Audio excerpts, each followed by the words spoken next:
Hello guys! Magandang gabi sa inyong lahat. And again, this is Angel Hara Channel. Nandito po tayo ngayon sa loob ng Binil House. Ayan, para i-check yung ating mga babies ngayong malamig na gabi. Yes! Kaya i-check natin sila kung ano ang kanilang mga itsura, kung sila ba ay nilalamig dahil napakalamig po ngayon dito sa Japan, dito sa kabundukan ng Gifuken. Yes, ang degrees po natin ngayon ay pumapatak tayo ngayong gabi ng 4 degrees. Yes, sana nga ay lumaban sila kahit na wala pa po tayong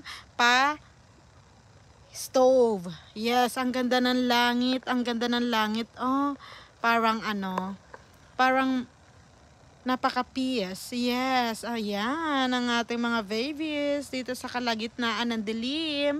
Ang kanilang mga itsura po ay naggagandahan na. Ayan, dahil papasok na ang winter. Oo, supposedly is dapat ay autumn pa lang po, pero ngayon ay ramdam na namin dito ang kalamigan ng gabi. Yes, ang bilis pong bumaba ng degrees ngayon dito sa kabundukan. Ayan po ang ating mga babies. Sa kalagitnaan ng dilim ay pilit na nagpapakatatag. Sa kalagitnaan ng dilim, na pilit na nilalabanan ang lamig. Ayan. Pero tingin ko naman ay okay sa kanila yan ngayon. Gustong gusto nila yung ganyang malamig. Yes, kaysa sa summer. Dahil ang summer po ay hindi kagandahan talaga dito sa kabundukan. Yes, maraming mangyayari na hindi natin inaasahan.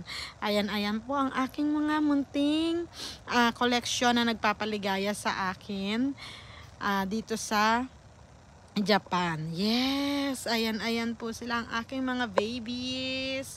Napilit na talagang nagmamaganda. Yes, ayan po. Thanks for watching guys. Sa aking mga videos, sa mga hindi pa po nakaka-subscribe, please click the bottom bell, Angel Hara Channel po. Paki-subscribe na lang. Ayan ang ating mga bebe love. Yes, wala tayong edited na ginagawa, kundi ilaw lang ang katapat. Ayan po sila. Mga nagagandahan na talagang wagas. Yes, ayan. Thank you so much guys. And God bless. Bye-bye.